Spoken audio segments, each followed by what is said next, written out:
చేసుకున్నాను. మందిరమునకు పోవునప్పుడు నీ ప్రవర్తన జాగ్రత్తగా చూచుకొనుము. నీ ప్రవర్తన జాగ్రత్తగా చూసుకొనుము.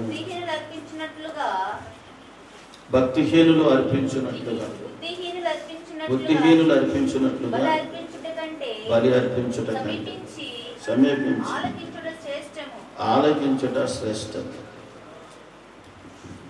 పరిశుద్ధమైన తండ్రి, మీ కొందరు స్తోత్రాలైనా చదవబడిన మాట నుంచి కొద్ది మాటను జ్ఞాపకం చేసుకుంటుండగా నాతోనూ మాతోనూ ఉండి మీరు మాట్లాడి మై మాట అంతా ప్రభావం తెచ్చుకోమని క్రీస్తు పేరట మీ చేతులకు అప్పగించుకొని ప్రార్థించి వేడుకుంటున్నాం తండ్రి. ఆమేన్. దేవునికి స్తోత్రం. చదవబడిన మాటలో మందిరమునకు పోవునప్పుడు ప్రవర్తన అంతటా జాగ్రత్తగా చూసుకున్నాను. దేవుని మందిరానికి వెళ్ళినప్పుడు అసలు వెళుతుంటేనే మనము మందిరములకు వెళుతున్నప్పుడే మన ఒక ఆలోచన, ఒక భయం. ఎందుకంటే ప్రవర్తన అంతా కూడా జాగ్రత్తగా పరుచుకునేది ఎవరు? ఒకటి. రెండోది మత్తయి సువార్త 25వ అధ్యాయము మొదటి మాట, బుద్ధి కలిగిన పరలోక రాజ్యం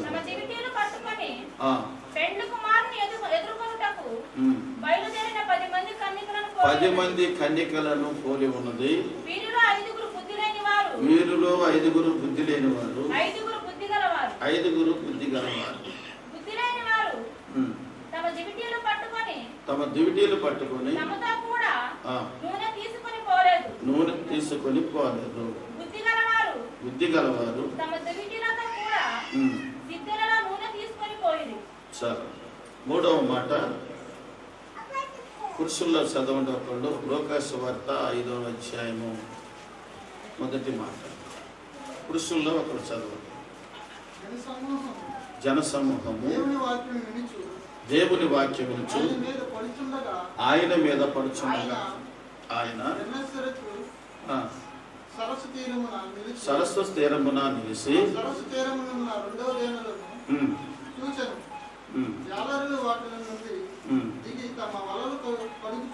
కడుగుచుండిరి.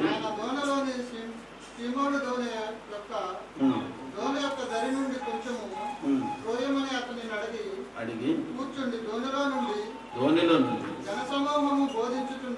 జనసమూహము బోధించుచుండెను. బోధించిన సాధించిన తరువాత నువ్వు ధోనిను కాస్త లోతుగా నడిపించి మీ వలను వేయుడని షేమోనుతో చెప్పగా ప్రయాసపడితము గాని మాకేమీ దొరకలేదు. ఆయనను మీ మాట చొప్పున వలలు వేతుము. స్తోత్రం చెప్పండి. ఈ 3 మాటలను మనం జ్ఞాపకం చేసుకుందాం. మొదటి మాట ఏంటంటే, నువ్వు దేవుని మందిరమునకు వెళ్ళినప్పుడు నీ ప్రవర్తన అంతటా కూడా జాగ్రత్తపరుచుకొని, తర్వాత మాట ఏంటి? బుద్ధిహీనులు అర్పించినట్లుగా బలి అర్పించుట కంటే సమీపించి ఆలకించుట మేలు. కాబట్టి దేవుని సన్నిధిలో కాస్త భయం ఉండాలి మనకి. భయం లేకపోతే ఎట్లా ఉండదంటే దొంగ గుడ్డు కనుక శీలో పడ్డట్టే ఉండదు. అది మందిరంలాగా అనిపించదు. అది నీ బ్రతుకులో కూడా అంతే ఉండదు. భయం అనేది ఒకటి ఉండాలి. భయం ఎప్పుడైతే మనలో ఉంటుందో ఆ భయాన్ని బట్టి దేవుడు ఏం చేస్తాడంటే ఆశీర్వదిస్తాడు. ప్రవర్తన అంతట్లో సరి చేసుకోవటమే కాదు, దేవుని సన్నిధిలో ఒక క్రమాన్ని నువ్వు పాటించేవారిగా ఉండాలి. క్రమాన్ని పాటించేవారిగా ఉండాలి. అందుకే అంటాడు రోమీయులకు రాసిన పత్రిక 12వ అధ్యాయంలో 2వ వాక్యం 3వ వాక్యం అనుకుంటా చూడండి. రోమీయులకు రాసిన మీరు లోక మర్యాదను అనుసరింపక ఉత్తమమును అనుకూలమును సంపూర్ణమై ఉన్న దేవుని చిత్తం ఏదో పరీక్షించి తెలుసుకున్నట్టు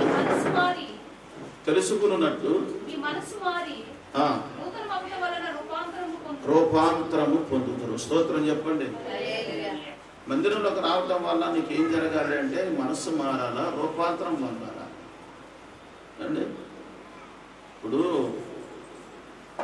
దేవుడి సన్నిధికి వస్తున్నప్పుడు మన మనస్సు మారాలంటే ఏం చేయాలా? వాక్యం వినాలి. వాక్యం వింటే అదే వాక్యం ద్వారా నీకు భయం రావాలి. ఎప్పుడు వింటున్నా వాక్యమేలే, బండ కింద కప్పలాగా అయ్యగారు వస్తారు, వాక్యం చెప్తాను వెళ్తాడు, మళ్ళీ ఎప్పుడు ఆ టైం అంతే. ఇదేనా? ఎప్పుడు ఏం చేయాలి? ఎప్పుడు దేవుడి సన్నిధిలో ఎలా ఉండాలి? మనం సమీపించి ఆలకించుట శ్రేష్టం. బుద్ధిహీనులు అర్పించినట్టుగా బలులు అర్పించడం ఆయనకి ఇష్టం లేదు. నువ్వు సమీపంలోకి రావాలి, దేవునికి సమీపంలోకి రావాలి, దేవుని సన్నిధిలోకి, ఆయన సమీపంలోకి రావాలి. ఆయన సన్నిధిలోకి ఎప్పుడైతే నువ్వు వస్తున్నావో, వచ్చిన నువ్వు దేవుని వాక్యానుసారంగా నువ్వు భయపడుతున్నప్పుడు రూపాంతరం పొందుతుంది. రోమిలో రాసిన పత్రికలు ఏం చెప్తున్నాడు అక్కడ? లోక మర్యాదలను అనుసరింపక. ఇప్పుడు లోకంలో మన బామ్మరితో, మన తమ్ముడు, మన అన్న, మన నలుడు, లేకపోతే మన మామ ఎవరో ఒకరు ఉంటారు కదా. ఉన్నప్పుడు ఏం చేస్తారంటే వాళ్ళకి ఇచ్చే రెస్పెక్ట్, వాళ్ళకి ఇచ్చే మర్యాద. ఎప్పుడైనా రాక వచ్చారనుకోండి, చూడండి ఆ రోజు మందిరానికి రాకపోయినా బాధలేదు, కానీ వాళ్ళు చేసే మర్యాదలు అంతంత. అంటే క్రీస్తు నమ్ముకొని కూడా మళ్ళా నువ్వు లోక సంబంధమైన మర్యాదలను పాటిస్తున్నావు తప్ప నుంచి ఎప్పుడు మర్యాద చేయాలో, ఎప్పుడేం చేయాలో అనేది కూడా గ్రహించుకోవాలి. మందిరానికి వెళ్ళినప్పుడు కాదు, లేదంటే మందిరం సమయాన్ని ఎవరికి ఇవ్వద్దు. అసలు మందిరం సమయాన్ని ఎవ్వరు కూడా దొంగిలించడానికి వీలు లేదు. ఎవరు దొంగిలించడానికి లేదు. ఒకవేళ మందిరానికి రాలేదు అంటే ఆ రోజున ఏదో నీ ఇంట్లో ఏదో గొప్ప అపశుభకార్యం జరిగినట్టు లెక్క. అలాంటి పరిస్థితుల్లో రాకుండా మానేయాలి. ఇది చెప్పాను కదా, చెట్టు మీద నుంచి కింద పడి నడిమినికి పోయి మూడేళ్ళు పూసిన బ్రద్దలైపోతే తెల్లారితేనే ఇక అక్కడ డాక్టర్ ఇంకా జాయిన్ చేసుకోవాలా, హైదరాబాద్ తీసుకురంటున్నారు, డాక్టర్లు ఇంకా జాయిన్ చేసుకోవాలా, స్కానింగ్ ఒకటి తీయించామంతే. ఉదయాన్నే బలారాధన, అమ్మగారు వచ్చి అంటే నువ్వు వెళ్ళిపోయి ఏం కాదులే అని చెప్పి మాట్లాడుతుంది. ఎందుకు అంటే సమయం దేవుడి సమయం అది. ఆ సమయాన్ని మనం దొంగిలించే వారిగా ఉండకూడదు. చాలా జాగ్రత్తగా, ఎంత జాగ్రత్తగా దేవుడి సన్నిధికి వస్తే అంత మేలు మనకి. లోక మర్యాదలకు ఇచ్చే లోకానికి ఇచ్చే మర్యాద కూడా దేవుడికి ఇవ్వకపోతే మనం ఎట్లా? ఆలోచించండి ఒకసారి. అదే నీ అన్న, నీ తమ్ముడు, నీ బామ్మరితో, నీ అల్లుడు, మీ మామ ఎవడో కూడా అయితే వాడికి ఏదో ఒక మర్యాద చేయాలని చెప్పి ఎంతగా ప్రయత్నం చేస్తాం. క్రమంగా వాడికి ఏమేం కావాలి మొత్తం దేవుడి సన్నిధిలో నువ్వు ఎలాగుండాలో అది నీకు తెలియదు, కానీ ఈ మాత్రం బాగా తెలుసు. లోక మర్యాద వాటి చొప్పున నడుతున్నావు, కానీ రూపాంతరం ఎప్పుడు పొందుకుంటావు? ఎప్పుడు మారు మనసు వచ్చింది? దేవుని సన్నిధిలో నువ్వు క్రమంగా వస్తున్నప్పుడు దేవుడి కార్యాలు చూడగలుగుతావు. దేవుని స్తోత్రం చెప్పండి. హల్లెలూయా. అందుకనే సమాజ మందిరపు అధికారి తన దాసుడు రోగి అయి ఉన్నప్పుడు ఆ మందిరం అట్ట ఆయన కట్టించాడట. ఎవరి కొరకు? యూదుల కొరకు. వాళ్ళందరూ ప్రార్థన చేసుకుంటారని కట్టిపెట్టాడట. అయితే కొంతమంది క్రైస్తవుని అట్ట పెట్టుకొని ప్రభు దగ్గరికి వచ్చాడు. యేసయ్యా, నా దాసుడు రోగి అయి ఉన్నాడు, స్వస్థపరచమని చెప్పి మాట్లాడటానికి వచ్చాడు. అయితే వెంటనే ఆయన కూడా రావడానికి ఇష్టపడ్డాడు. కానీ వెంటనే మరొక మాట అంటున్నాడు, నా ఇంటిలోనికి నువ్వు వచ్చుటకు నేను పాత్రుడను కాను. అంటే యోగ్యత లేదు నాకు, అసలు యోగ్యత లేనివాడిని. నేను ఒక మందిరం కట్టించవచ్చు, లేకపోతే గొప్ప గొప్ప కార్యాలు ఇంకేదైనా చేయొచ్చు, నాకు డబ్బు ఉండొచ్చు, ధనం ఉండొచ్చు, పేరు ఉండొచ్చు, అనేక రకాలుగా గొప్ప రాజకీయ నాయకుడు కావచ్చు. దేవుని ఎదుట నువ్వు ఎంతగా తగ్గించుకుంటే అంత మంచిది నీకు. ఆయన అందుకని అంటున్నాడు, అయ్యా నువ్వు రావటం వలన నువ్వు నా ఇంటికి వచ్చేటప్పుడు ఎంత మాత్రం కూడా నేను యోగ్యుడును కాను, కానీ నువ్వు మాట మాత్రం సెలవిస్తే చాలయ్యా, మాట మాత్రం సెలవిస్తే చాలు. ఎంత యోగ్యత అండి అసలు, ఎంత యోగ్యత! ఆ మాట యేసు ప్రభు వారికి బాగా నచ్చింది. ఒక్క మాట సెలవు ఇచ్చాడు. ఈయన పోయారికి తన దాసుడు మనసు మీద తెలిసి గంతులు వేస్తున్నారట. దేవునికి స్తోత్రం చెప్పండి.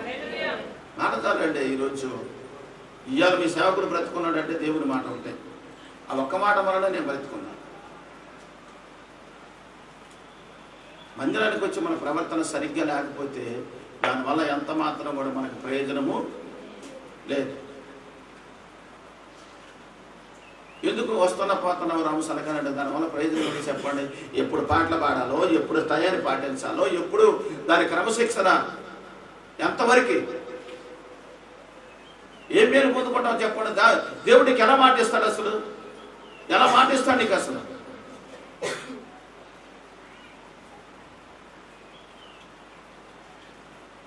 దేవుని సన్నిధిలో మేలు పొందుకోవాలంటే దేవుని మాట శ్రద్ధగా వినాలి. సమీపించి ఆలకించిన చాలు నీ బ్రతుకు మారిపోద్ది. స్తోత్రం చెప్పండి. హల్లెలూయా. సమీపించి నువ్వు ఆలకించిన చాలు, సమయాన్ని పాటించి ఆలకించిన చాలు. ఉద్యోగానికి పోయినప్పుడు 9 గంటలంటే 9 గంటలకన్నా అక్కడ ఉండాలి. 8 అంటే 8 గంటలకన్నా ఉండాలి. టైం టు టైం పాటించాలి కదా. మరి మందిరం అంటే దేవుడు అంటే భయం లేదా? భయం ఉంది అసలు? భయం లేకుండా 8:30 స్టార్ట్ అయితే 8:30 అక్కడ 9:30 వచ్చేసి ఏం చేద్దామని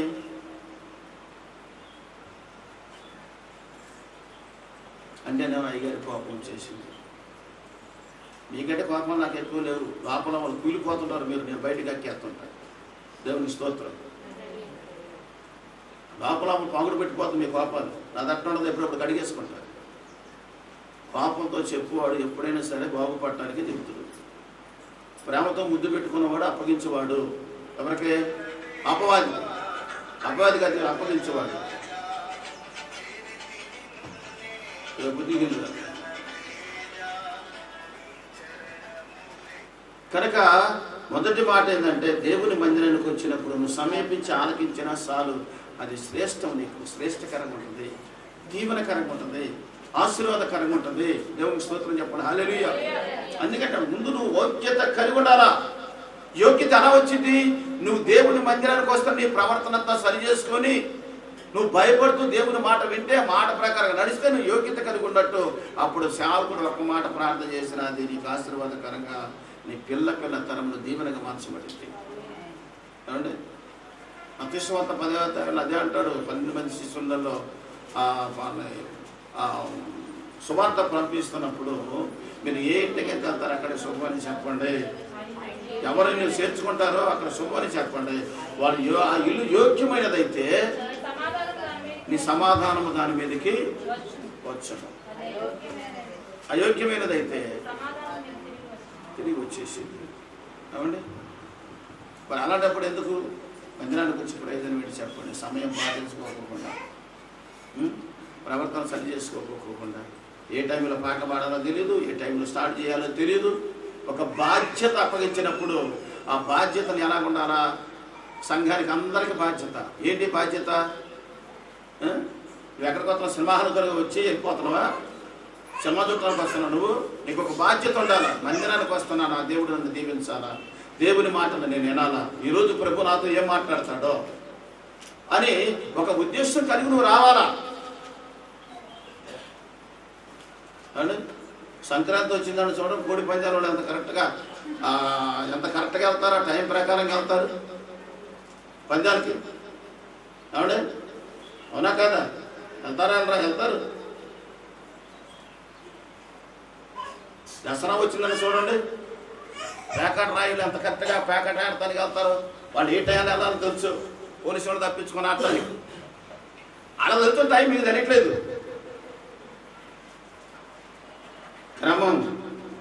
క్రమం లేని భక్తి నిన్ను ఆశీర్వదించదు. క్రమం లేని భక్తి నిన్ను ఆశీర్వదించదు. దేవునికి స్తోత్రం చెప్పండి. అందుకనే ఇక్కడ పరిశుద్ధ లేఖనాలను మనం చూస్తే, నువ్వు యోగ్యత కలిగి ఉంటే ఆ ప్రార్థన శుభం అనే మాట అది ఆశీర్వాదకరంగా నీ కుటుంబంలో మార్చబడింది. నువ్వు అయోగ్యుడిగా ఉండి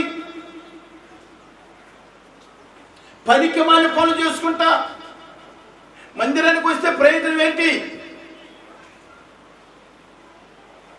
ఆజ్ఞను అతిక్రమించిన అవ్వ ఆదాములను నెట్టివేయబడ్డారు. ఎక్కడి నుంచి? సర్వ హక్కులు ముందుకున్నారు వాళ్ళు. సమృద్ధి కలిగిన ఆశీర్వాదం, నలుదిక్కుల నదులు, మధ్యలో ఏదోని తోట, ఒక పండు ఉందా ఒక పండు లేదని లేదు, అన్ని రకములు కలిగిన వృక్ష ఫలములు, ఆ చెట్లు అవన్నీ కూడా అక్కడ ఏదోని తోట దేవుడు నిర్మించాడు. అంత మాత్రమే కాదు, ఈరోజు మనం రైస్ తింటామంటే ఆ రోజు విత్తనమునిచ్చే చెట్లను కూడా అక్కడ మొలిపించాడట. విత్తనమునిచ్చే చెట్లను, స్తోత్రం చెప్పండి. ఆకాశ పక్షులను, నీటిలో చేపలను తినడానికి సమృద్ధి కలిగిన ఆహారం ఇచ్చాడు. ఎంత ఇచ్చిన తరువాత కూడా వాళ్ళు ఏం చేశారంటే ఆజ్ఞను అతిక్రమించారు. ఈరోజు తెలుసుకోవాల్సింది ఏంటంటే, నీ క్రమం తప్పినా అది నీకు మళ్ళా 4 సంవత్సరాల కంటే 35 రోజులు ప్రార్థన క్రమంగా చేయలేకపోయినా, ఓ 10 రోజులు చేయగానే ఎవరో కూడా వచ్చేసి అయ్యా పిడి చేయాలి, ఎవరో కూడా వచ్చేసి కూటం పెట్టాలి, ఇంట్లో మీరే రావాలి ఎందుకంటే ఖచ్చితంగా నెత్తి మీద ఎవరు కూర్చోడానికి వచ్చినప్పుడు నన్ను బయటికి రప్పించడానికి అపవాదం కూర్చుంటాను. వీడు ఎట్ట ప్రార్థన, వీడు ఎట్ట ఎడగొట్టాలని చెప్పి ఈ మధ్యకాలంలో ఈ 35 రోజులలో కూడా నాకు కూడా చాలా ఎదురైంది. ఎవరు ఏమైనా సరే నేను బయటికి రాను అనుకోను. మా మేనల్లో పడిపోయి నూరు పడిపోయింది, కాలు పడిపోయింది, చెయ్యి పడిపోయింది అన్నారు. ఏం పడిపోయిందా కానీ గేటు దాకా వచ్చి చూసి మేనకొని పోయింది, బయటికి రాలేదు. ఎందుకంటే క్రమం తప్పితే మళ్ళీ ఏం జరిగింది, మళ్ళీ వెనక్కి వెళ్ళిపోతుంది మన ఆశీర్వాదం. దేవుని స్తోత్రం చెప్పండి. దేవుని మాట నెరవేర్చకపోతే, ఆజ్ఞలను అతిక్రమించామనుకో, దానివల్ల మనకి ఎంతో నష్టాలు ఉన్నాయి, ఎన్నో నష్టాలు ఉన్నాయి. కనుకనే ఆ రోజు వాళ్ళు ఎందుకు వ్యర్థమైపోయారు, ఎందుకు భ్రష్టులైపోయారు, ఎందుకు పిల్లల మీద శాపం వచ్చింది అర్థం చేసుకోరా. తండ్రుల దోషములు పిల్లల మీద 3-4 తరముల వరకు ఉంచుతానని నిర్గమాకాండంలో 20వ అధ్యాయంలో తెలియపరుస్తున్నాడు. ఎంత నిర్లక్ష్యునికి అసలు. నీ దోషాలు నీ పాపాలు నీ మనసులో పెట్టుకొని పైకి భక్తి గల వారు వలె దాని శక్తిని ఆశ్రయించిన వారిగా ఉన్నారని దేవుని వాక్యం తెలియపరుస్తూ ఉంది. పైకి భక్తి కలిగి వారిగా కనపడితే లాభం ఏంటి? ఏబు గ్రంథంలో అంటాడు 6వ అధ్యాయం 4వ వాక్యంలో 4-6 కూడా చూడండి. నీ భక్తి నీకు ధైర్యము పుట్టించదా, నీ యథార్థమైన ప్రవర్తన నీ నిరీక్షణకు ఆధారము కాదా? జ్ఞాపకము చేసుకోము. తర్వాత మాట్లాడదు. నిరపరాధి అయిన ఒక్కడు ఎప్పుడైనా నశించేనా? స్తోత్రం చెప్పు. మంచి పాయింట్ ఉంది ఇక్కడ. నిరపరాధిగా మార్చబడిన వాడు ఎప్పుడైనా నశించిన వాడుగా ఉన్నాడా అని దేవుడు తెలియపరుస్తున్నాడు. నిరపరాధిగా నువ్వు నీతిగా దేవుని మందిరములో యథార్థంగా నడుస్తున్నప్పుడు, నీ మీదికి కొండ లాంటి భయంకరమైన పరిస్థితి నీ మీదికి వచ్చి పడుతున్నప్పుడు కూడా ఆ కొండను కూడా తొలగించగలిగిన దేవుడు మనకున్నాడని నిరీక్షణ నీ జీవితంలో ధైర్యము నా ప్రభు నీకు పుట్టిస్తాడు. దేవునికి స్తోత్రం. ఎప్పటికి ధైర్యం వచ్చి నువ్వు తప్పు చేసినప్పుడు ధైర్యం ఉండదు, మాట తప్పినప్పుడు ధైర్యం ఉండదు, దేవుని వాక్యానుసారంగా నడవనప్పుడు నీకు ధైర్యం ఉండదు. బలహీనత వచ్చిందన్నమో ఇది చేసిద్దామని వణికిపోతా ఉంటావు. కారణం ఏంటి? నీలో ఏదో పొరపాటు, దేవునికి అభిష్టమైంది నీలో ఏదో ఒకటి ఉంది. అందుకంటే 139వ కీర్తన 24వ వాక్యం చూడండి. 139వ కీర్తన 24వ వాక్యం. అయ్యా నీకు ఆయాసకరమైన మార్గము నా యందు ఉన్నదేమో చూడుము, నిత్య మార్గమున నన్ను నడిపింపు. స్తోత్రం చెప్పండి. ఎవరి మాట అనేది? కీర్తనకారుడైన దావీదు అంటున్నాడు, అయ్యా నా యొద్ద నీకు ఆయాసకరమైన ఏదైనా ఉన్నదేమో నాలో, అంటే నిన్ను బాధ పెట్టేది నాలో ఏదైనా ఉన్నదేమో తెలియపరిచి సరి చేసుకుంటే అవసరమైతే. దేవుని ఆయాసకరంగా దేవుని బాధ పెట్టే ఉద్దేశం నీలో ఏదైనా ఉంటే దాన్ని తీసేసుకోవాలి. కానీ దాన్ని నువ్వు పాటించినట్టయితే మందిరానికి వచ్చి ప్రయోజనం పెట్టి సగం ఇంట్లో శుభ్రంగా ఆదివారం 2 రకాల కూరలు చేసుకొని శుభ్రంగా తినేసి ఉరుగు కొట్టుకుని నిద్రపో, పని అయిపోద్ది. ఎందుకు మందిరానికి వచ్చి ప్రయోజనం ఏముంది? ఏం లాభం? ఏమైనా తీసుకుపోతావు నువ్వేమన్నా? దేవుని వేలు పొందుకోకుండా, మందిరానికి వచ్చి నీ ప్రవర్తన సరి చేసుకోకుండా, దిద్దుబాటు లేకోకుండా, ప్రార్థన జీవితం లేకోకుండా, క్రమాన్ని పాటించుకోకుండా, ఒక సమయాన్ని పాటించుకోకుండా ఎందుకు బుద్ధి లేని కనికలు బయట నెట్టివేయబడ్డారు? కారణం ఏంటి? వాళ్ళు ఏం పాటించలేదు వాళ్ళు? సమయాన్ని పాటించలేదా? మనసు మార్చుకోలేదా? ఆలోచించండి ఒకసారి మీరు. మనసు మార్చుకోలేదు. వాళ్ళ సిద్ధులలో వీళ్ళ సిద్ధులలో నూనె ఉందా? బుద్ధి కలిగిన వాళ్ళ సిద్ధులలో నూనె ఉంది. మరి వీళ్ళ సిద్ధులలో నూనె ఉందా? అది ఎప్పటి వరకు వచ్చింది? కొంతవరకే వచ్చింది. ఆ తర్వాత ఆ రాత్రి పెళ్లి కుమారుడు వస్తున్నాడని కేక వినపడగానే లేచి వాళ్ళు డ్యూటీలు వెలిగించుకున్నారు. నూనె పోస్తున్నారు డ్యూటీల మీద. ఈ నూనె పోతామని ముంచితే ఏమి రావట్లే. ఎందుకంటే అక్కడ ఏమి లేదు, అక్కడ మొత్తం కూడా ఖాళీ అయిపోయింది. భక్తి జీవితం ఖాళీ చేసుకుంటే నువ్వు వెలిగించబడలేవు, నీ కుటుంబం వెలిగించబడదు.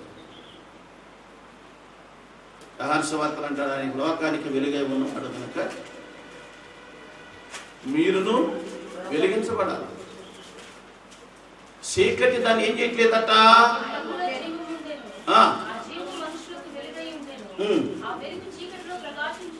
ప్రకాశించుచున్నది కానీ ఆయన ఎంత మాత్రం చీకటి గ్రహించదు. నువ్వు 100 సార్లు చెప్పు, ప్రతి ఆదివారం వాక్యం విను, కానీ చీకటి నీలో ఉందంటే అసలు దాన్ని గ్రహించవు. ఎందుకంటున్నాడని చెప్పని అర్థం చేసుకో. ఈ వాక్యం ఎవరి కొరొచ్చారని చెప్పని అర్థం చేసుకో. మందిరానికి వచ్చి నేను ఏం తీసుకుపోతున్నానని అర్థం చేసుకో. ఒక దర్శనం రాదు. ఆ రోజు మాట్లాడి దేవుడు ఈ రోజున కూడా ప్రభు ప్రజలందరితో మాట్లాడుతున్నాడు. మాట్లాడే అనుభవం నీలో లేకపోతే ఉగ్రత దినమును నువ్వు ఎలా తప్పించుకుంటావు? ఎందుకు ఏడుగు ప్రార్థనలో, ఎందుకు ఏడుగా ఈ ఆదివారం రావటం?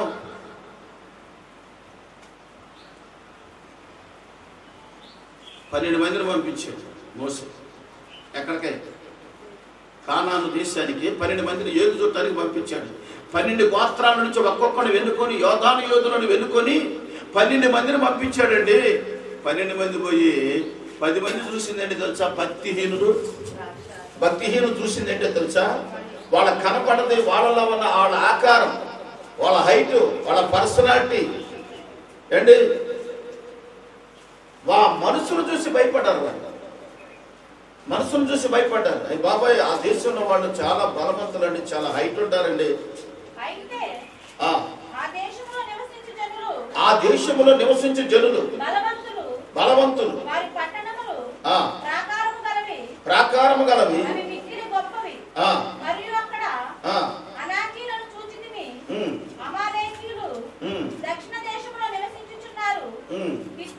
చాలా ఏంటంట, వాళ్ళు ఎలాగున్నారట? చాలా బలవంతులుగా ఉన్నారట. వాళ్ళ కోటలు, వాళ్ళ ఇల్లు చాలా బలంగా ఉన్నాయట.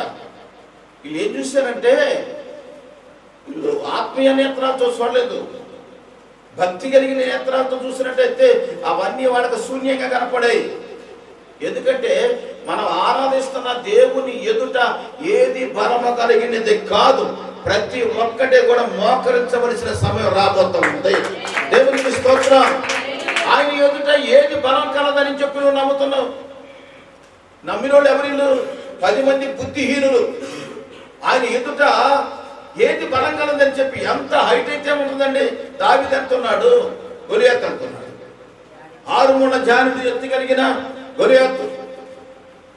దావీదు చిన్న కుర్రవాడు అండి, చిన్న కుర్రవాడు. ఒక మాట అందించాడు, ఏమని తెలుసా? ముందుగానే ఆ దావీదునట గొలియాతు పార చూస్తుంటే ఆ దావీదట ఎక్కడ కనపడుతున్నట్టుగా లలుసులా కనపడుతున్నట్ట. అరే ఎక్కడా నువ్వు అన్నట్టుగా చూస్తాడు. అంత చిన్నవాడు అతను. చూపు భయపడ్డా? కొన్ని వేల మంది రాత్రి భాగంలో గొలియాతును చూసి భయపడ్డారు, కానీ దావీదు భయపడ్డ కారణం ఏంటి తెలుసా? నేను ఆరాధిస్తున్న దేవుడు ప్రపంచం అంతటా కూడా మాట చేత కలగజేసిన సర్వశక్తిమంతుడు. స్తోత్రం చెప్పండి. దావీదుకున్న ఒక నమ్మకం అది. ఎప్పుడు ఆ నమ్మకం వచ్చింది? క్రమాన్ని పాటిస్తున్నప్పుడు, దేవునికి లోబడినప్పుడు, దేవునికి భయపడినప్పుడు. అదే చిన్న కురవాడి గొర్రె పిల్లను తీసుకొని సింహం ఎత్తుకొని పోతామంటే దానికి ఎదురు తిరిగి దాని ఒక మేక పిల్లను తీసేసినట్టు తీసేసాడంటే కారణం ఏంటి తెలుసా? తనలో ఎవరున్నారంటే దేవుని ఆత్మ పనిచేస్తా ఉంది. దేవుని ఆత్మ తనలో ఉన్నది. నువ్వు ఆత్మ లేకుండా వచ్చి ఆత్మ లేకుండా పోతే ప్రయోజనం ఉంది. పంపు కడుగు బింది తీసుకుని పోయేది ఖాళీ బింది తీసుకుపోతావా, నిండు బింది తీసుకుపోతావా? నీళ్ళకి ఏ బింది తీసుకుపోతావు, ఖాళీ బింది తీసుకుపోతావు. వచ్చేటప్పుడు నింపుకొని రావాలి. మందిరానికి వస్తున్నప్పుడు నువ్వు ఖాళీగా వస్తావు. వాక్యానుసారంగా వాక్యం విన్న తర్వాత నీ మనస్సులో ఒక ఆలోచన రూపాంతరం పొందాలి, మారు మనసు పొందుకోవాలి, దేవుని చిత్తానుసారంగా బ్రతకాలి. నీకు ఆయాసకరమని ఉన్నాయి ఏదైనా నా జీవితంలో నా బ్రతుకులో ఉంటే ప్రభు నాకు తెలియపచ్చని తీసేసుకుంటా. కీర్తనకారుడు దావీదు చెప్పినట్టుగా మనం ఎప్పటికప్పుడు సరి చేసుకునే వారిగా ఉంటే ప్రభు నువ్వు ఎక్కడ పడితే అక్కడే మాట్లాడతాడు నీతో. స్తోత్రం చెప్పండి. హల్లెలూయా. దేవునికి స్తోత్రం. ఏ స్థలంలోనైనా ప్రభు నీతో మాట్లాడతాడు. నీ ఇంట మాట్లాడతాడు, నీ వాకిట మాట్లాడతాడు, నువ్వు వెళుతున్నప్పుడు మాట్లాడతాడు. ప్రతి స్థలంలో కూడా నీతో ముచ్చటిస్తాడు ఆయన.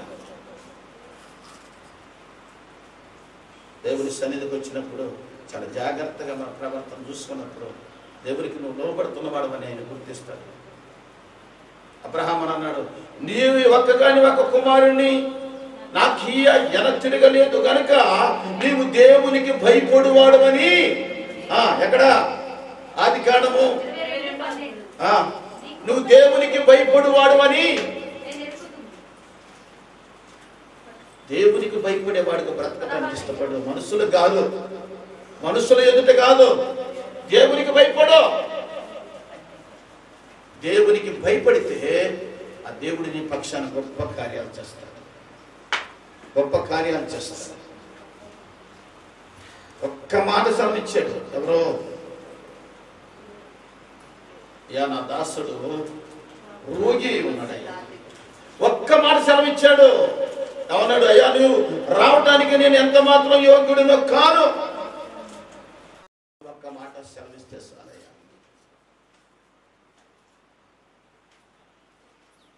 నువ్వు ఒక్క మాట సెలవిస్తే చాలయ్యా. నా దాసుడు స్వస్థపరచబడతాడయ్యా. ఆయనకున్న విశ్వాసాన్ని బట్టి ఒక్క మాట సెలవిస్తే ఎన్నో సంవత్సరాల నుంచి రోగి అయి ఉన్న వ్యక్తి ఇతను వెళ్ళారికే, యజమానుడు వెళ్ళారికే లేచి గంతులు వేస్తున్నాడంట. స్తోత్రం చెప్పండి. హల్లెలూయా. జీవితంలో కూడా ఒక మార్పు రావాలి, మనస్సు మారాలి, రూపాంతరం పొందుకోవాలి. వాక్యం వినేది ఎందుకు? నువ్వు ఎట్లాగొచ్చావో అట్లాగ పోవటానిక? ఇంకొక సమయం లేదా? 5 బుద్ధి కలిగిన కనికలు పెళ్లి ఇందులోకి వెళ్ళిపోయారు. చూడండి, 5 బుద్ధి కలిగిన కనికలు పెళ్లి విందులోకి వెళ్ళిపోయారు. బుద్ధి లేని వారు మరలా వెనక్కి వెళ్ళి సిద్ధిలో నూనె కొనుక్కొని తిరిగి వచ్చేసరికి టైం అయిపోయింది. ఈ అయిపోవటం వల్ల ఏం జరిగింది?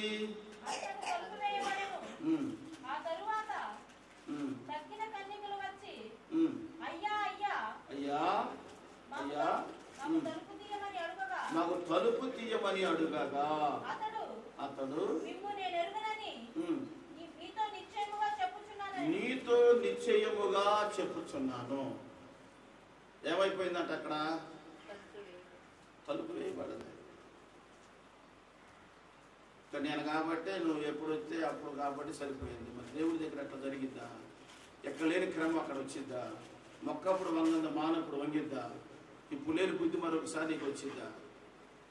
మార్చుకోవాలగా వాక్యానుసారంగా.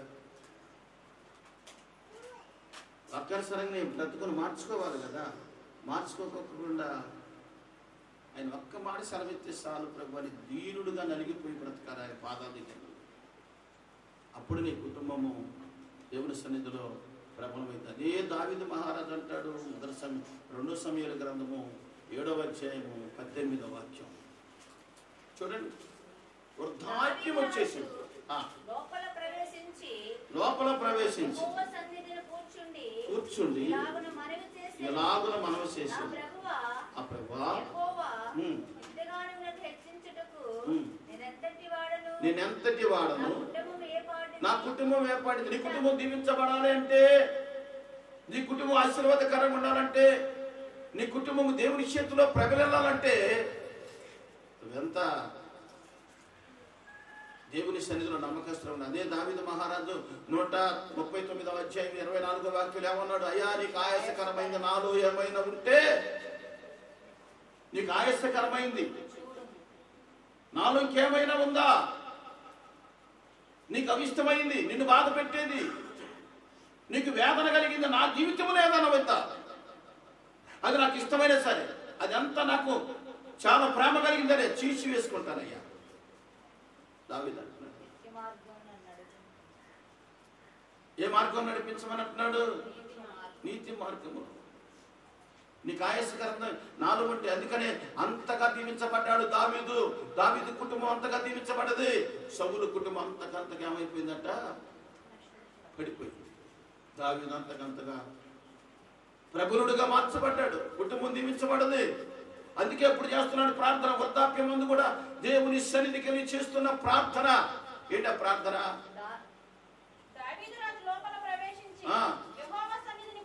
కూర్చుండి ఇలాగ మనం చేసాను, నా ప్రభువా యెహోవా, ఇంతగా నీవు నన్ను హెచ్చించుటకు నేనెంతటి వాడను, నా కుటుంబం ఏ పాటిది. అంత వృద్ధాప్యములో మందిరానికి ఎందుకు వెళ్ళాలి? ఇంట్లో కూర్చొని ప్రార్థన చేయకూడదా? ఎందుకో తెలుసా? ఇంకా వృద్ధాప్యంలో కూడా ఒక్క మాట చాలయ్యా, నీ మాట నన్ను దీవించింది, నీ మాట నన్ను స్వస్థపరిచింది, నీ మాట నా కుటుంబాన్ని ఆశీర్వదించిందయ్యా, కృతజ్ఞత కలిగి ఒక్క మాట చాలునయ్యా యేసయ్యా, నీ ఒక్క మాట చాలునయ్యా యేసయ్యా, ఒక్క మాట చాలునయ్యా యేసయ్యా, నీ ఒక్క మాట చాలునయ్యా యేసయ్యా, నీ మాట ఎంతో శక్తి ఉందయ్యా, నువ్వు మాట పలికిన మహిమలు జరుగునయ్యా, నీ మాట ఎంతో శక్తి ఉందయ్యా, నువ్వు మాట పలికిన మహిమలు జరుగునయ్యా. యేసయ్యా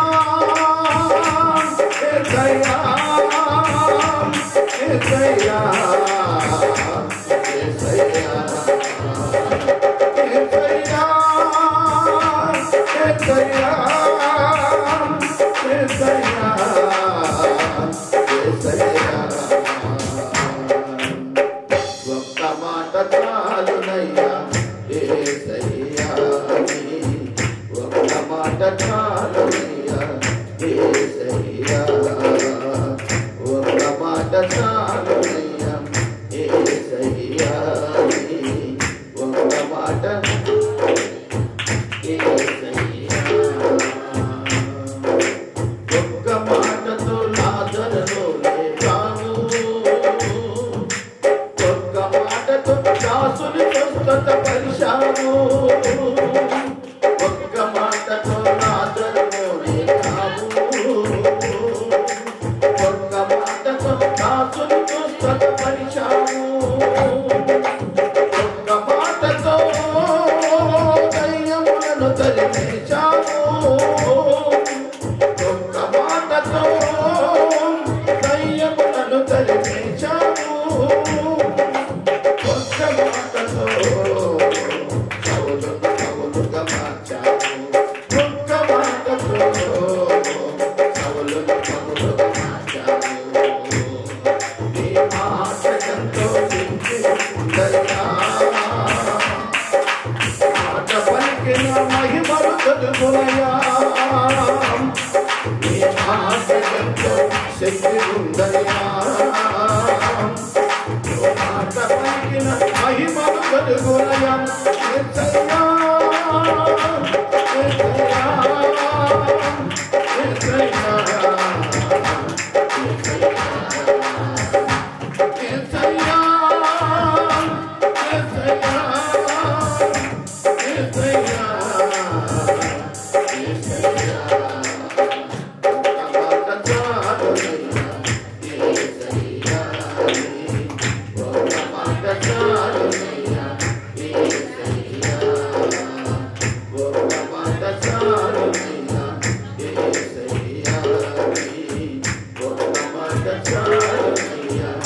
జయ